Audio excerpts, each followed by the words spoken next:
വിശദമായ വാർത്തകളിലേക്ക്. താൻ WCCക്കെതിരല്ലെന്ന നടി മാലാ പാർവതി ഹേമ കമ്മിറ്റിക്ക് മുന്നിൽ തുറന്ന് സംസാരിച്ചത് വിനയായി. കുറ്റക്കാരെ കാണിച്ചു കൊടുക്കാനല്ല ഹേമ കമ്മിറ്റിക്ക് മുന്നിൽ സംസാരിച്ചത്. കേസുമായി മുന്നോട്ട് പോകുന്നവർക്ക് തന്റെ ഹർജി തടസ്സമാകില്ല എന്നും മാലാ പാർവതി ഫേസ്ബുക്ക് പോസ്റ്റിൽ പറയുന്നു. ലിഡിയ ജേക്കബ് സമഗ്ര വിവരങ്ങൾ നൽകും. ലിഡിയ, എന്തെല്ലാം കാര്യങ്ങളാണ് മാലാ പാർവതി തന്റെ ഫേസ്ബുക്കിലൂടെ പറയുന്നത്?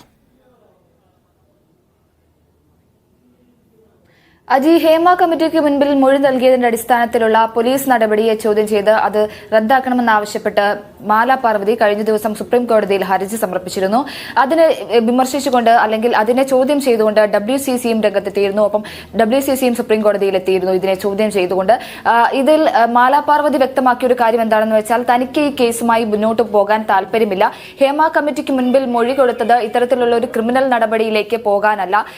തന്റെ ഇത്തരത്തിലുള്ള ഒരു മൊഴി കൊടുക്കൽ കാരണം പല പ്രശ്നങ്ങളും ഉണ്ടായിട്ടുണ്ട്. അല്ലെങ്കിൽ തന്നോടൊപ്പം താൻ കേട്ട കാര്യങ്ങളും അതുപോലെ തന്നോട് പലരും പറഞ്ഞ കാര്യങ്ങളും ഒക്കെയാണ് താൻ ഹേമ കമ്മിറ്റിക്ക് മുന്നിൽ പറഞ്ഞത്. അതൊരിക്കലും ഒരു പോലീസ് നടപടിയിലേക്ക് പോകാനല്ല, അല്ലെങ്കിൽ കുറ്റക്കാരെ ശിക്ഷിക്കാനല്ല ഇത്തരത്തിലൊരു തുറന്നു പറച്ചിൽ താൻ നടത്തിയത് എന്നായിരുന്നു മാലാ പാർവതി പറഞ്ഞിരുന്നത്.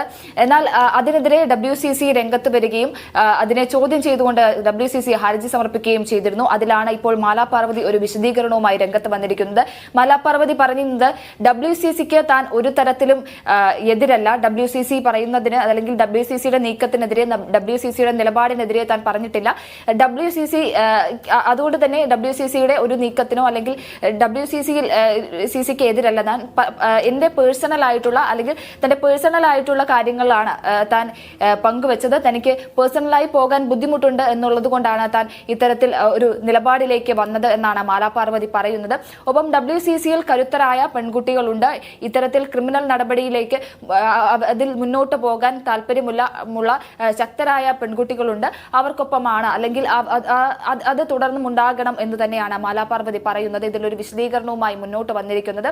ഈ ഹേമ കമ്മിറ്റിയുടെ ഒരു പ്രാരംഭഘട്ടത്തിൽ ഉണ്ടായിരുന്ന ഒരു ഉദ്ദേശ ലക്ഷ്യങ്ങളല്ല പിന്നീട് ഇങ്ങോട്ട് വന്നപ്പോൾ ഉണ്ടായിരുന്നത്. ആദ്യം അത്തരത്തിലൊരു പ്രാരംഭഘട്ടത്തിൽ ഉണ്ടായിരുന്ന ഉദ്ദേശ ലക്ഷ്യങ്ങളുടെ അടിസ്ഥാനത്തിലാണ് താൻ മൊഴി നൽകിയത്. ആ ഒരു അടിസ്ഥാനത്തിലാണ് തന്റെ മൊഴിയെടുത്തതും താൻ ബാക്കിയുള്ള കാര്യങ്ങൾ ഹേമ കമ്മിറ്റി റിപ്പോർട്ടിന് മുന്നിൽ ഹേമ കമ്മിറ്റിയെ വിശ്വസിച്ച് താൻ പറഞ്ഞത്. എന്നാൽ പിന്നീട് ഒരു പോലീസ് നടപടിയിലേക്ക്, ഒരു ക്രിമിനൽ നടപടിയിലേക്ക്, കുറ്റക്കാർക്കെതിരെ കുറ്റക്കാരെ ശിക്ഷിക്കുന്ന ഒരു നടപടിയിലേക്ക് നീങ്ങുന്ന ഒരു സാഹചര്യം ഉണ്ടായി. എന്നാൽ അത് താൻ ഒരിക്കലും പ്രതീക്ഷിച്ചിരുന്നതായിരുന്നില്ല. തനിക്ക് അതിനെപ്പറ്റി യാതൊരു അറിവും ഉണ്ടായിരുന്നില്ല. ഈ ഉദ്ദേശ ലക്ഷ്യങ്ങളെക്കുറിച്ച് തനിക്ക് പിന്നീട് വന്ന ഉദ്ദേശ ലക്ഷ്യങ്ങളെക്കുറിച്ച് തനിക്ക് യാതൊരു രീതിയിലുള്ള അറിവും ഉണ്ടായിരുന്നില്ല.